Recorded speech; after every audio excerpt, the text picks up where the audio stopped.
பிரான்சில் புகலிட கோரிக்கை நிராகரிக்கப்பட்ட இலங்கை தமிழ் குடும்பம் பெரும் நெருக்கடி நிலைக்கு தள்ளப்பட்டுள்ளது. 63வது பிராந்தியத்தில் வசிக்கும் இந்த குடும்பம் தங்களின் புகலிட கோரிக்கை நிராகரிக்கப்பட்டதால் வீட்டை விட்டு வெளியேற்றப்படும் நிலைக்கு தள்ளப்பட்டனர்.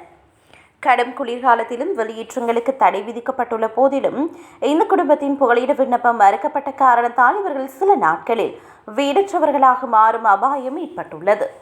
இந்த குடும்பத்தின் துயரத்தை கண்டு மனம் வருந்திய அந்த பகுதியை சேர்ந்த உள்ளூர் பெண் ஒருவர் அவர்களுக்கு உதவ முன் வந்துள்ளார்.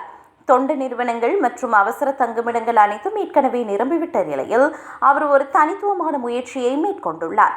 தானே ஒரு வீட்டை வாடகைக்கு எடுத்து அந்த குடும்பத்திற்கு வழங்க அவர் திட்டமிட்டுள்ளார்.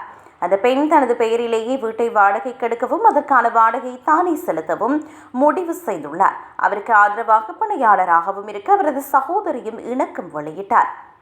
நான் நேர்மையாக உரிமையாளர்களிடம் நிலையை விளக்குகிறேன், ஆனால் அவர்கள் முதலில் சம்மதித்துவிட்டு பின்னர் மறுத்து விடுகிறார்கள் என அவர் தெரிவித்துள்ளார். பாதிக்கப்பட்ட இந்த குடும்பத்தில் தந்தை, தாய் மற்றும் 8, 16 வயதுடைய 2 பிள்ளைகள் உள்ளனர். இவர்கள் இருவரும் கனேர்மோன் பரான் நகரில் உள்ள பாடசாலைகளில் கல்வி பயின்று வருகின்றனர். மூத்த மகன் கல்வியில் மிக சிறந்த மாணவர் என்பதால் ஒரு தனியார் பாடசாலையின் தலைமை ஆசிரியர் அவருக்கு இலவச கல்வியை வழங்கி ஊக்குவித்துள்ளார்.